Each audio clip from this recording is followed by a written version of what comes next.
saudações, boa noite, sejam todos bem-vindos a mais uma edição do programa Na Linha da Frente aqui na MBC. É sempre assim, todas as quartas-feiras o Dr. Chival faz análise daquilo que são os principais temas do debate aqui político e jurídico do nosso país. Dr. Chival, boa noite. Antes de avançarmos para os dois temas que escolheu para esta noite, tem dois pontos prévios. Sim. Primeiro tem que ver com o ocorrido em Chinavante. Sim. Eu sei que há uma histeria pública em falar de uma verdadeira execução. Se nós quisermos dizer, há ali uma execução que foi reportada por quem não sabemos. Tem tentado a surgir nos últimos dias uma teoria segundo a qual o indivíduo que executou, de preto, que executou o Narciso era um infiltrado. Bom, eu poderia perguntar que se era infiltrado, então por que todos os outros estavam ali armados da polícia não detiveram o infiltrado? Portanto, essa é a questão. E mesmo também a pessoa que filmou, quer dizer, Mesmo a pessoa que filmou, sim, tudo isto. Podia ter medo de filmar com pessoas armadas. Tá bom. Há aqui algumas perguntas que podem ser colocadas de qualquer modo, sem desprimor de quem diz que é uma violação dos direitos humanos, que é, não podemos aqui negar, mas parece-me que o debate não pode simplesmente cingir-se à análise daquele ato isolado. Não pode.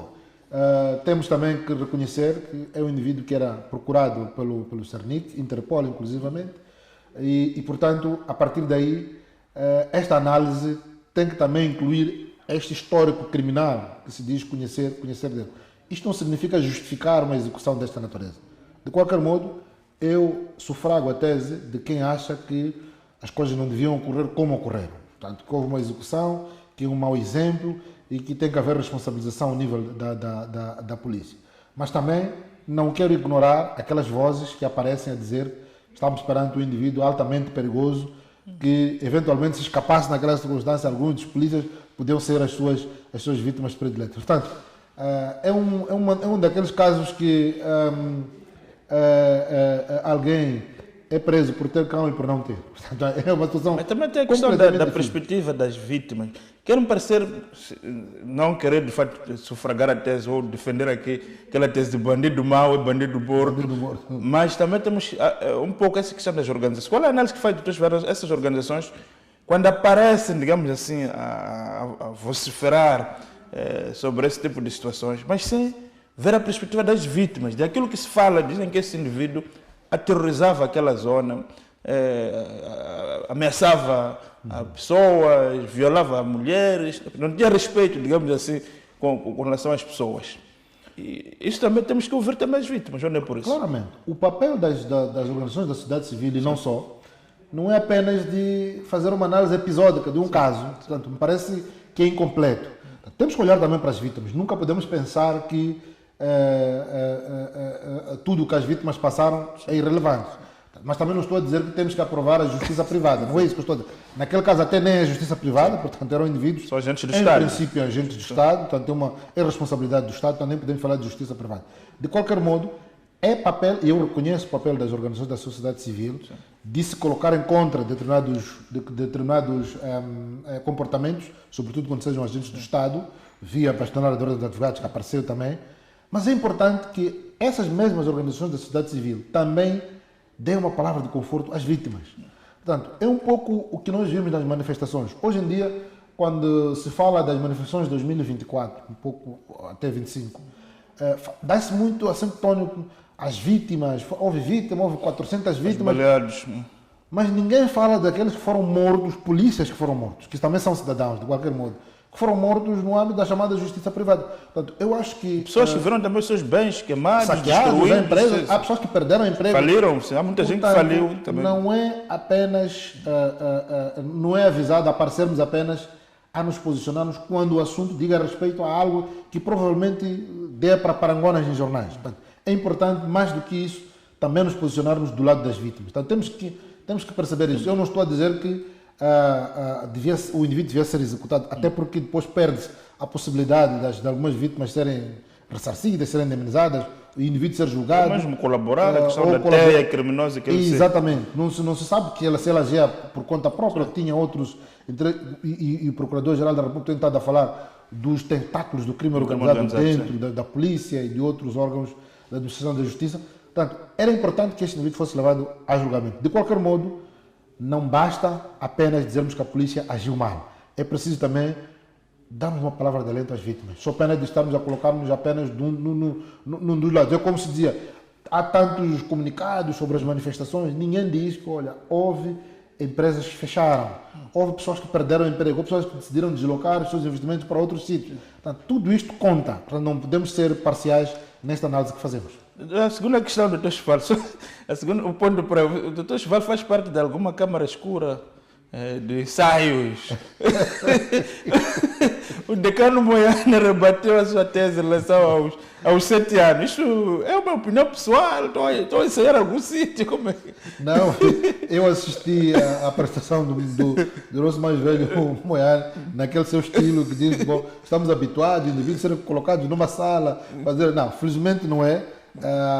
É público, eu sou membro do Partido Frelimo, mas não me lembro de ter participado numa única reunião em que se abordou este aspecto. Aliás, já há muito tempo não participo em reuniões dessa natureza.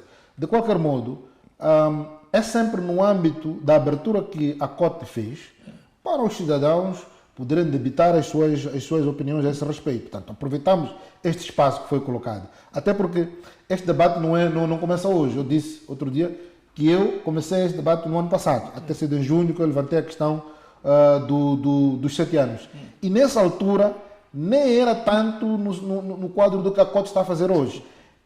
Foi em função das dificuldades que o governo encontrou, logo o governo que entrou, que está em funções hoje, que encontrou quando entrou. Portanto, não custa perceber que há ali um hiato de 3 ou 4 meses em que praticamente não se faz absolutamente nada. Mas a minha proposta de 7 anos, atenção, é preciso dizer-se, eu defendo 7 anos, um único mandato. Atenção, não estou a dizer que temos que ter alguém que podia ficar 10 anos, passa a ficar 14. Não é essa questão, preciso corrigir essa questão. Eu sei que há quem defenda que tenham que ser 7 anos e apenas 2 mandatos consecutivos. Eu defendo que tem que ser 7 anos de mandato único. Quanto a isso, não tenho problema nenhum em assumir. De qualquer modo, eu sei que discute-se muito porque é que nós temos que falar de 7 anos. Os 5 anos estão bons. Eu pergunto, por que 5 anos? Também é preciso questionarmos isso. E muitas das vezes a gente dá exemplos de outros países. Por exemplo, os Estados Unidos são 4 anos. Portanto, há razões que justifiquem que sejam esses 4 anos. Em Moçambique, começamos logo com 5 anos. Deve ter havido razões que justificaram a inclusão dos 5 anos. Ou copiamos de alguém sem a devida análise criteriosa. De qualquer modo, eu olho exatamente para o contexto moçambicano para sugerir os 7 anos de mandato único. Até porque isto, de mandato único, resolve um dos problemas que o mais velho Moiane coloca, que é que há pessoas que no segundo mandato já começam a ficar fartos de um determinado dirigente. Nesse caso, esse risco desaparece. Portanto, o mais velho Moiane continua a dizer 7 anos de frente, mas mandato único. Para além de tantas outras iniciativas e relativamente, por exemplo, à rapidez na publicação dos resultados. É também um dos aspectos que eu defendo. Portanto, se nós formos rápidos a publicar os resultados, não poderemos ter aqueles problemas em que alguém dizia que até às 18 horas eu estava à frente, mas às 5 horas do dia seguinte mudaram os resultados. Eu creio que isto resolve-se também. Permitir que, e concordo com o mais velho Moiane, eliminar a sessão de direções distritais de eleições, comissões provinciais de eleições, o STAI, tudo isso tem que desaparecer. Portanto, até para permitir que haja uma verdadeira centralização. Terminou o processo de apuramento, é possível, com base num telemóvel, tirar uma apenas por uma questão de segurança. É verdade que mais tarde vai-se enviar os materiais físicos. E hoje em dia já não temos tanta dificuldade, temos tantos helicópteros que é possível ir recolhendo. Mas rapidamente pode escanear aqueles dados. Exatamente, escanear os dados da ata e centralizar. A partir dessa altura começa o processamento. Sim. Portanto, é possível nós termos este dilema. Agora, não podemos deixar de lado a possibilidade que a COTE nos dá para nós darmos as nossas mãos. Por isso, reitero, os 7 anos de mandato único e também a acoplar dessa questão de poder-se publicar os resultados finais das eleições em 5 dias. É possível. Todos que publicam em 48 horas, mas eu acho que mesmo em 15 dias é possível o Conselho Constitucional poder declarar, ou seja, proclamar os resultados e a partir daí começar um processo de tomada de posse, constituição do governo, que isto tudo pode levar 30 dias, de modo a permitir que no dia 1 de janeiro o Estado começa a funcionar com o orçamento aprovado pela Assembleia. Isso é importante também. Exatamente. Exato. E mais do que isso, já que se fala tanto eu continuo a defender que o regime tem que se manter presidencialista. Sim. E o nosso regime é presidencialista reforçado, tem que se manter presidencialista. Agora, há um aspecto que nós podemos alterar, é eliminar a figura do primeiro-ministro, ter o vice-presidente, e a abertura do ano parlamentar começa em fevereiro, com o debate sobre o Estado-Geral da Nação. O Presidente da República, enquanto titular do Poder Executivo, vai apresentar o seu informe sobre o Estado-Geral da Nação, porque, repare, em dezembro já ninguém está preocupado E deve responder ou não aos deputados? Exatamente esse aspecto que queria colocar.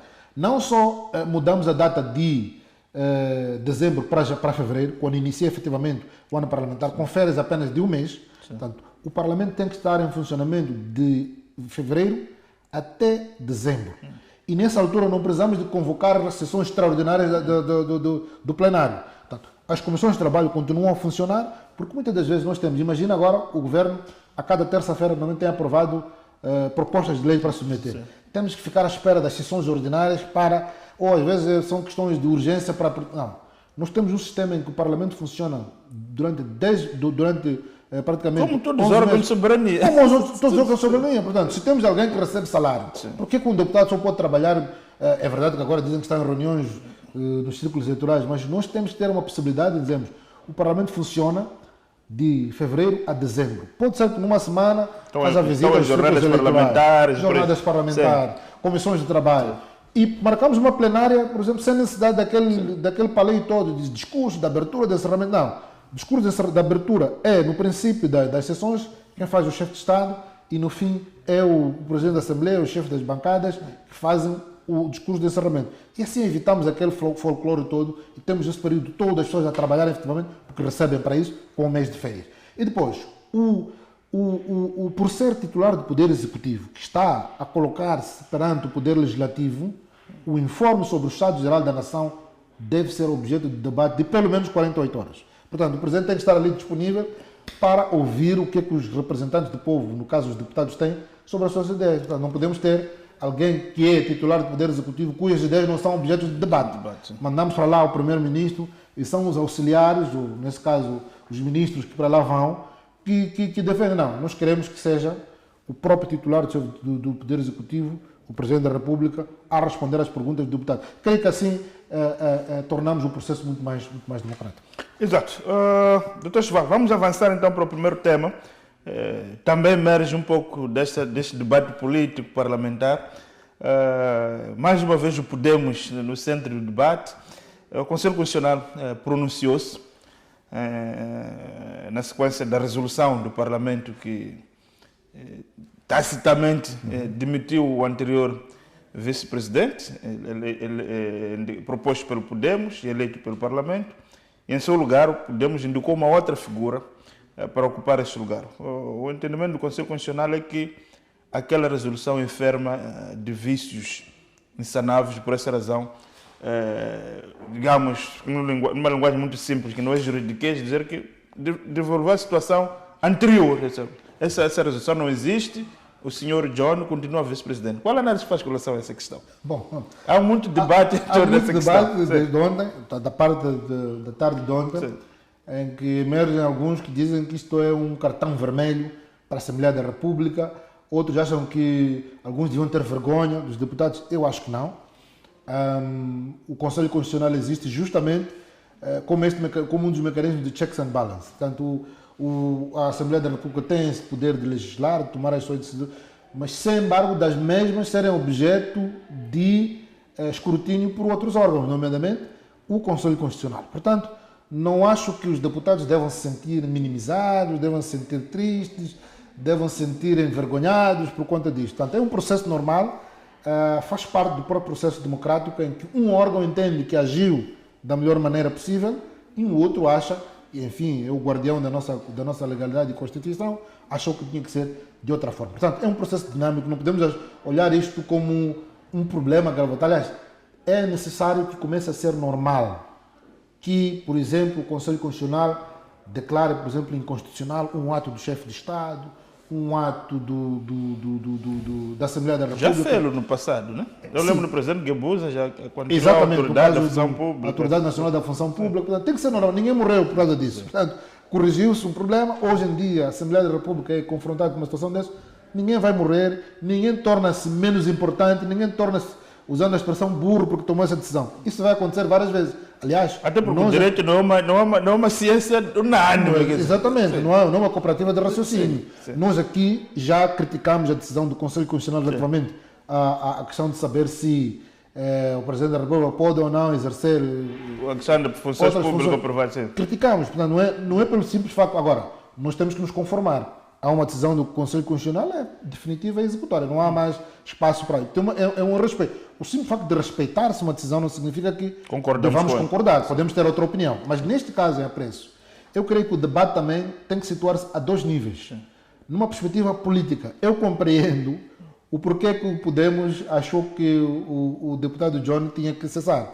É um pouco dentro das dinâmicas partidárias, a perda de confiança, não só por isso, mas também porque não devemos ignorar que há ali uma diatribe entre o grupo do Carlos Tembe e o grupo de Forquilha. Portanto, aqui tem um pouco a ver com a gestão dos fundos e por aí adiante. Creio que politicamente foi uma forma que se encontrou de acomodar o grupo do Carlos Tembe para evitar aquelas confusões todas. Até porque... Já estavam nos tribunais também. Exatamente. Mais do que isso, no início da legislatura, foi um caso inusitado em que um partido apresenta dois candidatos. O Carlos Tembe também foi... Portanto, dá para perceber que politicamente há ali uma série de dinâmicas que é preciso compreender. De qualquer modo, a questão, primeiro, não é, do ponto de vista jurídico já, não é discutir quem ganhou ou quem perdeu. Se a Assembleia perdeu, ganhou, não é isso. Cada um está a desempenhar o seu papel. Este não é um verdadeiro problema. A questão também nunca foi em discutir se um partido pode ou não ter uma questão de perda de confiança, retirar confiança política aos seus membros. Essa questão também não se coloca. Há uma questão que não é abordada aqui em público, mas nesta atual legislatura temos um deputado da Frelimo que foi eleito pela bancada, pela lista do Partido Frelimo, que já não conta para os efeitos da bancada. Até o deputado eleito pela diáspora, no caso na Europa. Portanto, é uma questão que não é pública, mas por portas e travessas acabamos sabendo que este deputado já não conta. Portanto, é normal que se retire confiança política a um determinado deputado. Não sei se ele duvido que participe em reuniões da bancada. De qualquer modo, esta questão nós temos hoje. Agora, indo um pouco para isto, os partidos podem se retirar confiança política a quem quer que seja. Podem remover, podem... por exemplo, se amanhã podemos entender que Sebastião Moçanhano já não pode ser chefe da bancada, isto me parece que é pacífico, porque estes são indicados. A questão hoje discute-se noutros termos. A questão dos vice-presidentes. A questão dos vice-presidentes. E da própria presidente. Exatamente. No caso, é verdade que eles, em função da distribuição de lugares na Assembleia, eles são praticamente indicados pelos partidos como candidatos. Já sabe que o partido que tiver maioria, em princípio, a menos que haja um cataclismo de última hora, e mesmo sendo voto secreto, já sabe que se o partido que tiver maioria, obviamente, o seu candidato já é visto como... Imediatamente eleito presidente do presidente. Mas, bom, não escolhemos a hipótese por ser voto secreto, e como nós não temos como saber quem votou, amanhã ouvirmos que o partido maioritário na Assembleia indicou alguém que não chegou a ser eleito. Isso não tem que nos... Noutros países acontece. Isso obviamente aconteceu. Agora, dentro das dinâmicas políticas como esta que eu falei do Carlos Tembo, do John, é possível que haja essa questão. Agora, a questão é outra, a meu ver, se um indivíduo que foi eleito pelo plenário para exercer funções de vice-presidente pode ou não ser removido de vice-presidente por mera decisão do seu partido. Esta é a questão. Qual é a sua opinião em relação a isso? A minha questão é a seguinte, pelo menos do pouco que vi do direito constitucional, é que a partir da altura que o indivíduo é eleito pelo plenário, assume as funções institucionais, já deixa de estar no âmbito da dinâmica partidária. Neste caso, estamos perante alguém que assumiu um cargo constitucional. Está previsto na Constituição um cargo de presidente e vice-presidente. Portanto, já não estamos ele já não vai se reger com base em regras internas do partido. Vai simplesmente reger-se com base nas regras da Constituição, do regimento e por aí em diante. Portanto, essa questão... O que é que diz o regimento também? Isso é importante percebermos também. Porque existe aquela ideia de que a questão da adesão do Conselho Constitucional pode ir contra a questão da autonomia dos partidos. Também é uma questão constitucional, ou seja... Sim, não, parece... Há quem diz que o Conselho Constitucional aparentemente imiscuiu-se na organização do partido dentro do partido, tendo em conta que até porque o senhor John não é eleito como indivíduo, ele chega ali por via de uma lista partidária, há uma bancada, os cargos lá são de bancadas. Então, o que é que diz mais ou menos em relação a essa questão? Não vou dizer que o cargo de vice-presidente é da bancada. A bancada sugere um candidato para vice-presidente. Sugere ou propõe? Propõe para vice-presidente. Propõe para vice-presidente. Dentro dos arranjos políticos é possível que ele seja eleito vice-presidente. Tem sido eleito sempre. A autonomia da vontade dos partidos políticos é exercida a partir da altura que eles propõem um candidato. Mas a partir da altura que ele é eleito, é diferente do caso dos chefes das bancadas. Os chefes das bancadas são indicados. Ali não há eleição absoluta. Pode haver eleição no grupo parlamentar. Mas perante o órgão, perante o plenário, apenas recebemos indicação de que alguém é chefe de bancada, é relator da bancada, é porta-voz. Aquela distribuição que faz. E é uma gestão que pode ser feita internamente. Por exemplo, em 2002, o presidente Guebuza era chefe da bancada parlamentar da Frelimo. Portanto, foi substituído por Manuel Tomé, que, enfim, era secretário-geral, e, portanto, ele saiu para secretário-geral. Viana Magalhães, naquele barulho também. Viana Magalhães também houve. Professor Moreno. Exatamente. Portanto, essas dinâmicas são normais. Agora, este vice-presidente abre um precedente muito sério para nós começarmos a prestar atenção relativamente a essa questão. Portanto, temos que distinguir situações em que alguém é eleito para um cargo constitucional como de vice-presidente e noutras em que ele é eleito para é indicado, por exemplo, e aí depende das dinâmicas. Portanto, a partir daqui, temos uma situação. Agora, há uma outra questão que o Conselho Constitucional chama a atenção, que eu acho que é absolutamente importante. Isto faz-me viajar um pouco o que tivemos em 2017 no partido do MPLA em Angola. Ou seja, quem conhece os estatutos do MPLA diz que os congressos extraordinários são, em princípio, eletivos. É verdade que dentro do MPLA isto tem estado a ser atropelado várias vezes e foi sendo, mesmo nos tempos do presidente José Eduardo. São eletivos ou não são eletivos? São eletivos, mas com condições. Sim. Com condições. São eletivos quando se verifica vacatura de determinados cargos. Sim. Ora, nós fomos a um congresso. O primeiro congresso extraordinário, o último do presidente José Eduardo Santos, o primeiro em que o presidente João Lourenço assumiu a presidência do partido, nós fomos a um congresso que era eletivo, estava claro que era a eleição do novo presidente, mas não havia vacatura. Em momento algum, o presidente José Eduardo Santos declarou que não pretendia continuar como presidente do partido. Fez uma declaração pública, antes em que em 2017 abandonaria a vida. Mas não demitiu-se, não renunciou. Não houve renúncia, não houve nenhuma outra circunstância que levasse a que houvesse vacatura. Portanto, eu poderia ir ao Tribunal Constitucional na altura a impugnar aquele congresso extraordinário do MPLA. Era possível. Porque violou os próprios estatutos do MPLA que foram anotados pelo Tribunal Constitucional. Este caso também é mais ou menos parecido. Ou seja, a Assembleia da República foi declarar preenchimento de uma vacatura que não existia. Porque o cargo não estava disponível. Não estava disponível. O senhor John, em momento algum, renunciou. Também não tinha perdido o mandato, nem tinha uma incapacidade permanente. Portanto, essas três situações não estavam preenchidas. Eu sei que, ao nível da própria Assembleia, e aqui a Renamo foi o único partido que não votou. Parece que, se não estou em erro, ou absteve-se ou votou contra esta resolução. Portanto, a partir dessa altura, em que não há uma vacatura, portanto, não tinha como se preencher algo que não existia. Portanto, como se diz em física, dois corpos não podem ocupar o mesmo lugar em simultâneo. Portanto, fez bem e andou bem o Conselho Constitucional em declarar nula. Atenção, muita gente pensa que o Conselho Constitucional só declara inconstitucional.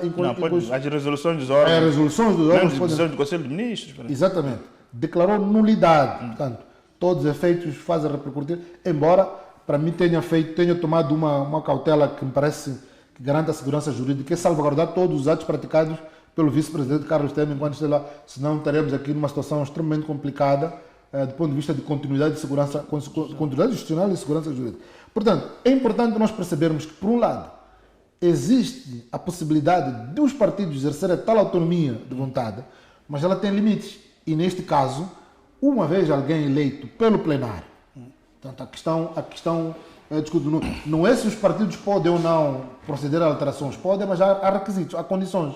Justamente porque a partir da altura em que ele assume um cargo constitucional, já passa a reger-se por regras da casa e não do respectivo. Há uma questão que eu queria colocar, doutor Chival. Coloca muito bem essa questão em relação ao fato de não existirem, não se terem preenchidos os três critérios elencados pelo regimento da Assembleia. Agora, eu coloco uma questão que é esta. Os deputados na Assembleia da República não são eleitos em listas uninominais, portanto, são eleitos por lista. Os cargos da Assembleia são cargos políticos, que são providos através também de propostas, de propositura dos partidos representando aquela Assembleia. Numa situação em que este deputado deixa de representar-nos politicamente, já não temos confiança com este indivíduo, o senhor John representa aquela, porque aquele cargo é para representar o segundo partido mais votado. Essa é a questão que eu queria perceber. Bom, aí também temos que distinguir. O segundo partido mais votado tem o direito de apresentar propostas para vice-presidente. Nada obstaria a Frelimo, por exemplo, apresentasse o seu candidato e ganhasse. É que o risco que pode existir do Chival é essa questão que estou a referir, que se nós pensarmos que aquilo é só por baixo da votação, a Frelimo corre o risco de ocupar todos os cargos. Obviamente. Portanto, há uma questão da proporcionalidade. E neste momento, se o senhor John, que está declarado, digamos, o leproso do Podemos, o Podemos está neste momento sem um vice-presidente, que é o seu lugar de atenção, atenção. Sim. Uma coisa é o Podemos, é aquilo que se fala do lado, uma coisa é o Podemos propor um candidato, mas uma vez eleito, ele já não representa o Podemos. Já não representa o Podemos. A senhora doutora Margarida da Mugita Lapa não é presidente da Assembleia da República por representar no partido Frelimo. O professor Helder Ernesto Njonjo é proposto, sim, pela Frelimo, mas não está ali como vice-presidente da Frelimo, é vice-presidente da Assembleia da República. Eu volto a dizer isto é importante. Os partidos elegem, aliás, propõem. Mesmo quando estamos no caso das listas para a Assembleia, é uma lista preparada pelo partido. Sim. Uma vez eleito o deputado, ele deixa de representar o partido. Perante o eleitor, mesmo que não tenha votado, por exemplo, na nossa amiga Ivone Soares, por exemplo, já agora, nada obsta que eu, como eleitor, não tenha votado no partido que elegeu, nada obsta que eu, como eleitor, possa interpelá-la para uma determinada situação. Portanto, imaginemos que haja uma visita de uma comissão de trabalho. E as comissões de trabalho são multipartidárias. Eu não vou deixar de chamar a atenção de uma questão a um deputado, porque ele é do partido que eu não votei. Portanto, é preciso nós olharmos um pouco nessa perspectiva. Uma vez eleito, ele é deputado da Assembleia da República. Agora, pode ser que nos arranjos, obviamente há interesses, nos arranjos, é que no fim, mesmo que se diga que a Frelimo é que votou em maioria, por causa das regras, é a decisão da Assembleia. Nunca dizemos que é a decisão da Frelimo. Eu vejo às vezes na imprensa, a Frelimo... Usando a ditadura do voto, mas na verdade é a Assembleia da República. Há uma questão que eu queria colocar ao Dr. Chival, que ela só para fechar esse tema. Em Angola, o partido do MPLA não substituiu a presidente da Assembleia. Numa situação no Senegal, a oposição ao PASTEF tentou impedir a posse do Ousmane Sonko, alegando que não estavam reunidas as condições. O Conselho Constitucional do Senegal recusou analisar aquela situação, alegando que não queria ferir a autonomia, o princípio da autonomia dos partidos políticos, como se organizam no hemiciclo. No caso vertente de Angola, ninguém foi ao Tribunal Constitucional, mas o senhor foi substituído. E sabemos que ia ser substituído através, primeiro, de uma resolução do Bureau Político do MPLA. Não, como é que olha o mais grave, A doutora Carolina Cerqueira foi a uma reunião do Bureau Político. Sim. Ninguém sabia qual era a agenda. Ela soube ali Sim. que ia ser substituída por Adão de Almeida, outro membro do Bureau. Ela não renunciou. O cargo não estava disponível. Não estava disponível. O cargo não estava disponível. Também não estava disponível. Eu falo um pouco da democracia angolana, a Constituição angolana, porque já fiz alguns estudos, por exemplo, nomeadamente com a Universidade Católica, já colaborei em algumas questões, nós fomos discutindo um pouco isso. Repara, por exemplo, para uma situação sui generis, em que o presidente da República e o vice-presidente, eleitos em chapa conjunta, como dizem os brasileiros, na lista, são cabeça de lista e o segundo na lista nacional. Chamado Círculo Nacional. Círculo Nacional. São eleitos na lista da Assembleia Nacional. Entretanto, eles tomam posse Antes da Assembleia. antes sequer da Assembleia tomar posse. Portanto, é uma situação sui generis. Tinha que ser, tinham que tomar posse como deputados, Exatamente. suspender o mandato como acontece acontece na África do Sul. Exatamente. Portanto, É no quadro da tipicidade. é um grande atipicidade. Mas não vale a pena irmos buscar muito exemplo angolano, porque não vamos, de facto, nos sair bem um pouco dessa. Portanto, até quando alguém diz qual é o sistema de governação em Angola, Ninguém consegue eu digo que é explicar. um sistema atípico. Alguém me perguntou isso, é um sistema atípico. Eu fiz um parecer para um deputado da UNITA que queria isso. Eu disse, não, é um sistema atípico, porque, de facto, não vamos dizer que é parlamentar, nem presidente, porque, quer dizer, a Foi uma legitimidade. camisa feita para o José Eduardo Santos. Na altura, o professor Carlos Feijó, Com os amigos portugueses. os portugueses, costurou uma Constituição que servia à medida do engenheiro José Eduardo Santos. Portanto, a Constituição angolana não é feliz para este caso. A verdade é que, no nosso caso, é preciso, só para sumarizar, os partidos propõem os candidatos a vice-presidente. É dentro do arranjo político que se diz, bom, o primeiro vice-presidente fica reservado à frente, porque se fôssemos a uma votação, era possível que fossem preenchidos todos os cargos, sem dúvidas quanto a isso. Mas também há quem diz que o facto de a Assembleia toda, e a Frelimo que detém a maioria qualificada, ter permitido viabilizar esta resolução no quadro do diálogo nacional inclusivo. Há quem diz isso, bom, não tenho elementos para Mas o diálogo ainda não passou a figura de lei.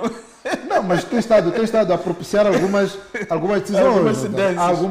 Algumas leis que estão sendo discutidas, cujo espírito é discutido no nome do diálogo. Então foi a margem. Foi a margem, foi as canelas do diálogo nacional inclusivo. Portanto, podia ser até para não criarmos estas diatribes todas e que há um esforço também de colocar o Podemos como a segunda força, mas na verdade pode ser a segunda força na Assembleia, mas o segundo maior partido da oposição continua a ser a Renamo, e isto tem que ficar absolutamente claro. Pese embora na Assembleia o número de lugares tenha como Podemos como maioritário, mas não é por aí. A verdade é que as bancadas, os partidos propõem os candidatos, mas quem elege é a Assembleia. Uma vez a Assembleia tendo eleito, aí nasce uma nova realidade jurídica.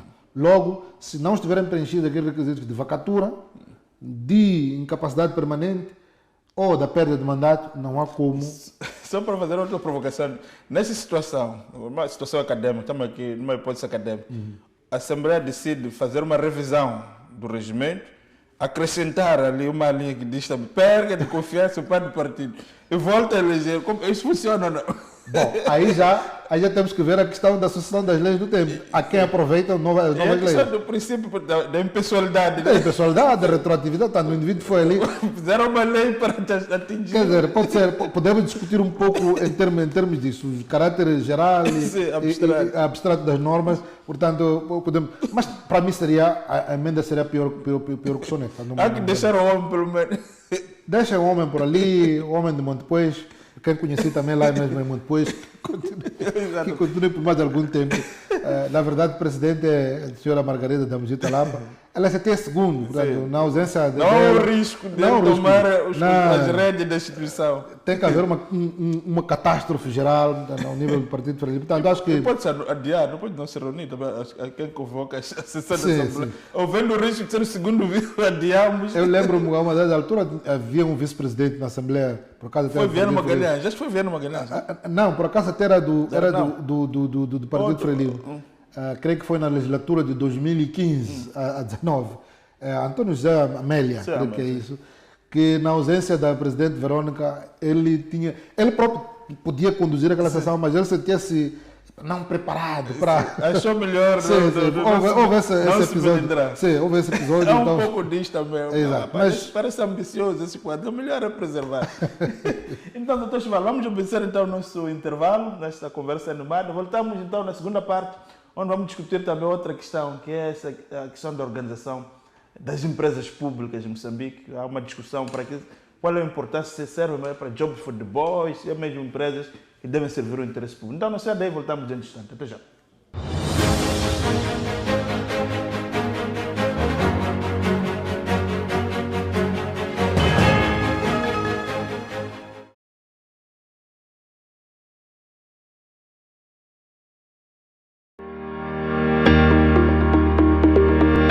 Moçambique será palco de um dos maiores encontros internacionais dedicados ao setor da saúde.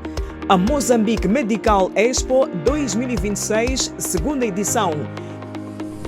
Um evento que vai reunir instituições governamentais, hospitais, clínicas privadas, distribuidores de equipamentos médicos, especialistas e investidores nacionais e internacionais.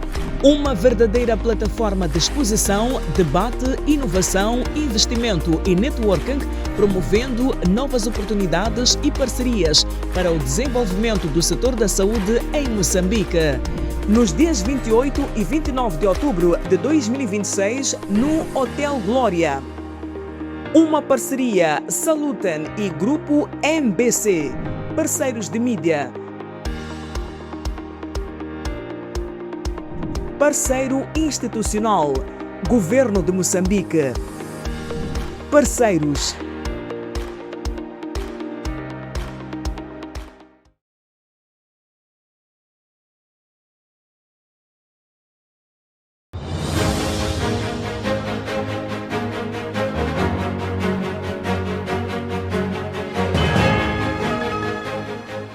Estamos de volta então para a segunda parte do programa Na Linha da Frente aqui com o Dr. Chival.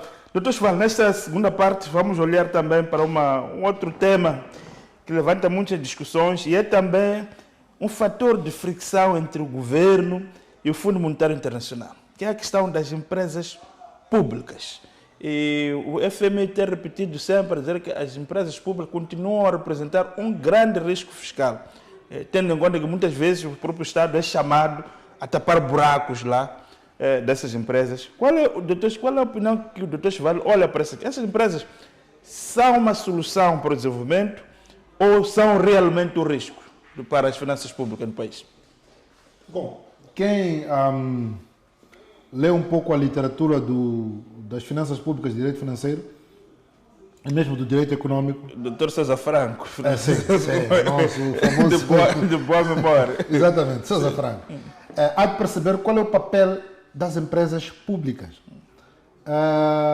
Infelizmente, olha-se para as empresas públicas na perspectiva de entes que devem gerar lucro, devem gerar receitas extraordinárias para o Estado. Portanto, quando vemos, por exemplo, uma empresa como a Eletricidade de Moçambique, com o papel que tem como empresa pública, ou Portos Caminhos de Ferro de Moçambique, achamos que, e olhamos para os relatórios que eles apresentam, aliás, nos últimos tempos fala-se muito dos aeroportos de Moçambique, fala-se da Petromoc, empresas que a situação... de Moçambique, Rede de Moçambique, Rede de Moçambique, aeroportos. Quer dizer, olhamos para as contas e dizemos que tem que ser deficitário. E às vezes também, na emoção, alguns dirigentes dizem, no empossamento, por exemplo, dos administradores das empresas públicas de comunicação, por exemplo, Rádio de Moçambique, Televisão de Moçambique, é preciso começar a pensar em gerar lucros. Na sustentabilidade. Essa sustentabilidade, não. Isso não é o papel das empresas públicas gerar lucro. Mas todas elas, doutor Chival? Não todas elas, obviamente. Não é um convite à responsabilidade de gestão. Há aquelas estratégicas, e aí também nós temos que definir um pouco essa questão de empresas estratégicas. É por Parece isso que há uma lei aí que está a ver. Sim, há uma lei que vem para definir exatamente essa questão das empresas estratégicas. Aliás, o Presidente da República, ano passado, creio que constituiu uma comissão grupo sem trabalho. De trabalho em que tinham que definir quais são as empresas estratégicas para o Estado. Agora, eu espero que não se entre na euforia de que todas as empresas que sejam públicas são estratégicas. Ou se não forem estratégicas, então tem que se eliminar. Não. Ou privatizadas. Ou privatizadas. Atenção, porque é exatamente isso que o Fundo Monetário Internacional acha que o Estado não pode continuar a gastar dinheiro para subsidiar essas empresas. Atenção, temos que olhar também para o papel social das empresas públicas. Antes nós tínhamos aquilo que chamamos de empresas estatais, que o objetivo nada mais era senão de providenciar serviços básicos ao cidadão. Mas depois chegou-se à conclusão de que o Estado não tem essa apetência ou capacidade de gerir essas empresas. Portanto, usou-se ali um termo mais ou menos intermédio que é chamado de empresas públicas. Portanto, alguns dizem que não é peixe nem camarão, são empresas públicas, mas não são usadas. Hoje em dia já temos um outro conceito, que são as empresas participadas pelo Estado. É preciso nós olharmos um pouco ver isso. A verdade é que as empresas públicas são fundamentais para qualquer economia. Por quê? Porque, por exemplo, há aquelas que geram portos, aeroportos, caminhos de ferro, energia, combustível, água, telecomunicações e transportes, que são bens essenciais, consideramos bens essenciais, porque não podemos deixar ao Deus dará, então, ao critério do mercado. É por isso que hoje estamos a enfrentar, por exemplo, um grande problema ao nível dos transportes. Há a subida dos preços do combustível e, sobretudo, como o diesel é que subiu mais, a maior parte dos transportes coletivos e semicoletivos usam diesel, portanto, o Estado vê-se na necessidade de subsidiar essas empresas para não aumentarem o preço dos transportes, porque aumentam o preço do transporte, isso tem um efeito devastador para a própria economia, porque em cascata todos os outros produtos vão subir. Portanto, é também uma forma que existe de controlar os preços, equilibrar o mercado, também esse é o papel das corrigir, empresas. digamos assim, Exatamente. Agora, também é bem verdade que estas empresas públicas podem transformar-se num verdadeiro peso para os contribuintes, para os cofres do Estado.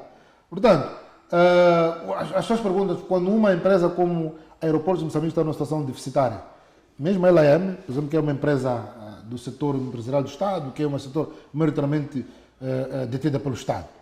Portanto, e hoje é detida indiretamente pelo Estado, porque aqueles todos os entes também têm que responder no fim ao Estado em cadeia. Quando o Estado tem que fazer uma injeção de capital nessas empresas, no fundo é o cidadão que por via dos seus impostos, que vai, ou não só dos impostos, às vezes por via dos sacrifícios que tem que fazer para que o Estado possa injetar estes capitais nas empresas públicas. Portanto, uma coisa é certa, nós temos empresas públicas em Moçambique como temos em qualquer outra parte do mundo. Temos na França, em Portugal, China, Singapura, temos em Botsuana, na África do Sul, que tem também empresas públicas. A questão não é se estas empresas deviam ou não existir, não é se são empresas propriedade do Estado ou não. O grande motor para que elas se transformem num instrumento de desenvolvimento é a qualidade de gestão. Por isso é que eu não sou muito a favor de quem diz que basta alguém ser nomeado de job for the boys. Por exemplo, ontem o professor Dino foi nomeado presidente do Conselho de Administração do Fundo Nacional de Desenvolvimento Sustentável. Já aparecem algumas vozes a dizer que é job for the boys. Eu acho que também, como moçambicanos, não é tudo job for the boys. Sim, como moçambicanos, devemos parar de convocar a inveja como instrumento para avaliar nomeação de pessoas. O presidente Guebuza dizia que o maior problema de Moçambique é a inveja. De facto, é um problema. E, de facto, nós temos que começar a... com maior ou menor dificuldade, com um erro ali a colar. O professor Dino foi alguém que, pelo menos no espaço do debate público, tem se posicionado de forma responsável, sobretudo ao nível da gestão da coisa pública.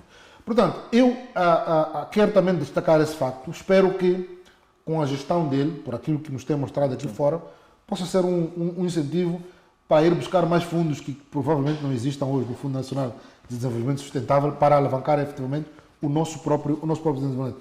Portanto, o importante quando nós olhamos para as empresas públicas é centrar sobretudo na qualidade da gestão. Será que a gestão que nós temos nas nossas empresas públicas garante a sustentabilidade, pelo menos evitam que o Estado tenha que, de tempos em tempos, injetar fundos nessas empresas? Essa é que é a questão central que nunca nós devemos nos colocar. Nós temos uma empresa que gera o setor de energia, que é a EDM. Temos as águas, eu não sei se são águas de Maputo, os nomes vão mudando de tempos em tempos, que gera o setor de ar. Temos o CFM, que gera os caminhos de ferro. Temos aeroportos de Moçambique, que gera os portos, portos e aeroportos por aí em diante. Portanto, de qualquer modo, o papel dessas empresas vai para além da simples da obtenção do lucro. Não podemos ser pessoas que achamos que a todo custo as empresas têm que trazer lucro. Não, tem um papel social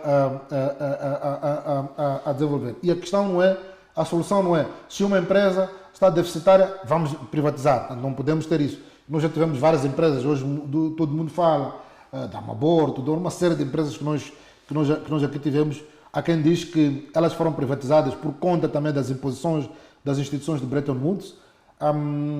Mas, atenção, nós temos que olhar qual é o papel estratégico que essas empresas desempenham na nossa economia. E quando falamos de papel estratégico, não é apenas ligado ao lucro. Portanto, é importante analisar. Agora, para nós decidirmos se o Estado vai ou não se desfazer das empresas, a avaliação primeira é que se elas continuam a ser um asset para o interesse público, continuam a ser um problema para os cofres do Estado. Agora, existem alguns sinais que nós temos que analisar quando olhamos o primeiro. Temos que olhar se essa empresa continua a ser aquela que tem prejuízos permanentes. Segundo, será que tem endividamento crescente? Para além de manter o nível de prejuízo, se o endividamento é crescente. Mas temos que olhar se essa empresa está constantemente dependente das garantias soberanas. Mais do que isso, olhamos também para a qualidade das nomeações que nós fazemos. É importante, é verdade que hoje reserva-se para o governo a competência para nomear o gestor dessas empresas, mas o critério não pode ser eminentemente político. E se quisermos até avaliar até esta última nomeação de Dino Foi, eu não acredito que o que pesou foi uma questão política. Aliás, conhecemos o posicionamento do Dino Foi na praça pública, no debate público, relativamente a algumas questões ligadas à gestão. Portanto, poderíamos dizer, em disciplina partidária, é um daqueles militantes não alinhados. Podemos falar, Dino Foi, eu sei, ele é membro do Partido Frelimo, mas não podemos considerar que é daqueles não alinhados que bate palmas para tudo. Quando as coisas estão boas... Não é um bajulador. Não é um bajulador, pelo menos nesse aspecto. Se quisermos falar de acomodação de bajuladores, não é o caso do Dino Foi, portanto, é importante olharmos, na análise tem que ser feita, não é? Temos que olhar para a qualidade das nomeações que são feitas. É apenas uma nomeação feita para acomodação política ou olhamos para as competências? Isto é importante. Mas o Dr. Chival vai concordar que existem muitas nomeações no setor empresarial do Estado absolutamente questionáveis. Que são questionáveis. É verdade. Muitas delas. Algumas são questionáveis no início. Quer dizer, quando nós olhamos e achamos que o indivíduo foi indicado justamente por uma acomodação política, mas começam a tornar-se verdadeiras surpresas agradáveis. É verdade que o critério, às vezes, que é nomeado é o de confiança política, mas chegam lá, viram verdadeiras constelações de estrelas. Portanto, isso é um fato. Agora, há também algumas que nós sabemos que estão muito longe de constituírem uma vantagem para aquela empresa, porque, do ponto de vista de competência, estão muito longe de poder responder a este critério. Portanto, é preciso nós fazermos uma análise com base nesses 5 critérios para nós dizermos se determinada empresa há de continuar estratégica ou não.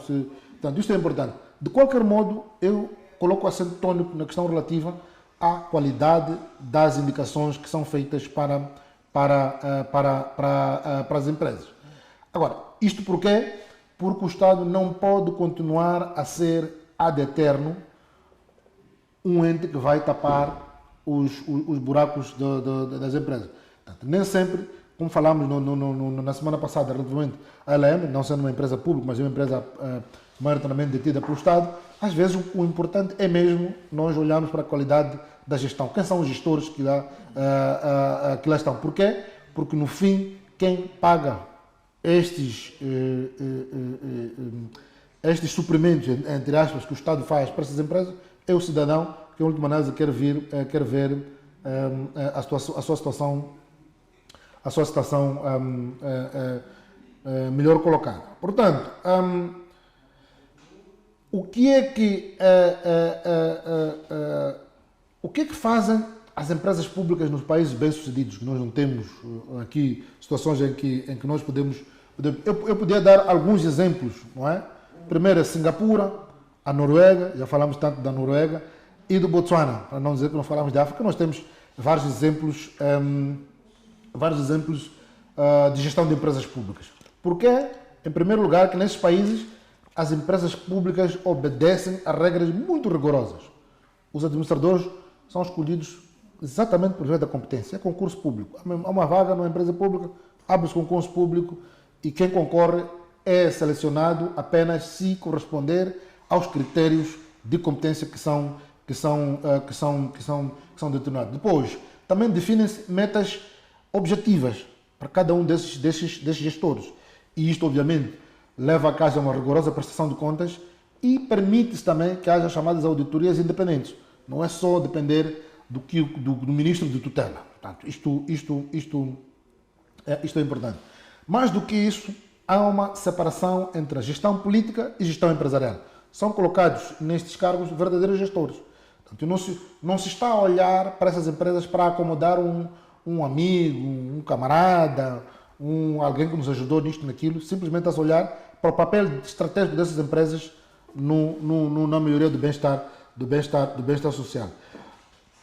Mas é uma questão importante. O governo define metas e políticas, mas não interfere na gestão diária. Por isso é que eu acho que nós temos que começar a discutir seriamente a questão do nível, do âmbito da tutela política que é feita pelos ministros. Portanto, isso é extremamente importante. É verdade que os ministros estão ali exatamente para controlar, deviam estar, em princípio, para controlar o cumprimento das políticas definidas pelo governo, não para a gestão diária das empresas. Não faz bem um ministro chamar para saber como é que vão questões corriqueiras de uma empresa pública. Portanto, é uma questão de definição de políticas, definição clara de políticas, e depois o ministro trata dessa tutela até esse nível. Portanto, não questões de natureza técnica. Por isso é que, em função do estágio atual das nossas empresas públicas, e não só, também das empresas maioritariamente detidas pelo Estado, eu acho que devíamos implementar 5 reformas fundamentais para que, espero que, por exemplo, fala-se também da revisão da lei do setor empresarial do Estado, também dessa comissão que está a definir as chamadas empresas estratégicas do Estado. Eu acho que é preciso responder a 5 necessidades que estão nessas 5 reformas. Primeiro, como dizia, é fundamental profissionalizar os conselhos de administração. Temos que definir critérios claramente, puramente técnicos, se nós quisermos que essas empresas continuem a prestar o papel social que têm para o Estado. A segunda medida, reforçar a fiscalização pelo Tribunal Administrativo, Inspeção Geral de Finanças e também, se for o caso, pela Assembleia da República, sem embargo ao nível da 4ª medida, termos a chamada obrigatoriedade das auditorias independentes e publicação dos relatórios da auditoria. Ser obrigatório publicar o relatório da auditoria. Sabemos que todo mundo vai, os jornais, vai a um portal, sabe qual é a saúde financeira de determinada empresa. Isso é extremamente importante. Depois, acho que tem que se falar também de uma avaliação anual do desempenho baseada em indicadores financeiros e operacionais. O mesmo que fez o Presidente da República no ano passado, quando assinou um contrato de programa com os ministros, eu creio que também é importante assinar um contrato de programa com os gestores dessas empresas públicas. Olha, do ponto de vista político que se definiu é isto, as metas que esta empresa tem que atingir, estas, aquelas, aqui outras, cada administrador ao entrar já sabe que é obrigado a assumir, a imprimir todo o esforço para o cumprimento daquela meta específica que ele está distrito. Depois, a 5ª e última medida é uma limitação rigorosa à concessão de garantias soberanas. Portanto, isto não pode ser assim, de forma leviana, a concessão de garantias soberanas. É importante definir-se critérios técnicos, transparentes e também garantir um controle parlamentar para que haja as chamadas empresas, concessões de garantias soberanas às empresas. Portanto, as empresas, só para terminar, não podem continuar a ser avaliadas apenas por cumprimento de orientações políticas. Tem que haver menos interferência dos ministros nisto. O âmbito da tutela tem que ser meramente político, a nível da definição de políticas. Não tem que ir lá perguntar se atingiu esta quantidade. Tem que ser por via de uma auditoria independente e a partir daí o governo vai tomar as medidas em função do cumprimento ou não. Portanto, de qualquer modo, o que tem que estar na base da análise das empresas públicas é a produção de resultados e não apenas se está alinhado com o nosso grupo ou não, já que agora diz que agora é a nossa vez, se está alinhado com o nosso grupo ou não. Já comeu muito. Não, a questão não é comer muito. Temos que olhar para as empresas não para a acomodação, porque a ideia que existe é que comeu muito, não tem que sair. Já não é, não. Temos que olhar para as empresas públicas como instrumento, de facto, de garantia da satisfação. Sair da perspectiva do estômago, de silicone, não é? Doutor Schwartz, então, muito obrigado por essas notas. Creio que no essencial está tudo dito. Ficam aqui essas duas notas, desses dois temas muito importantes que o Dr. Schwartz aqui elencou. Creio que é um debate que, à medida que também as discussões vão sendo trazidas a público, vamos continuar a olhar para essa questão da discussão, que é uma empresa estratégica, o que não é. Então, Dr. Schwartz, queria também mais uma vez agradecer a sua presença. Então, novo encontro fica marcado para a próxima quarta-feira aqui neste mesmo espaço. Para si, caro telespectador internauta que nos acompanhou, muito obrigado pela vossa audiência. Nós voltamos na próxima quarta-feira. Boa noite, até lá.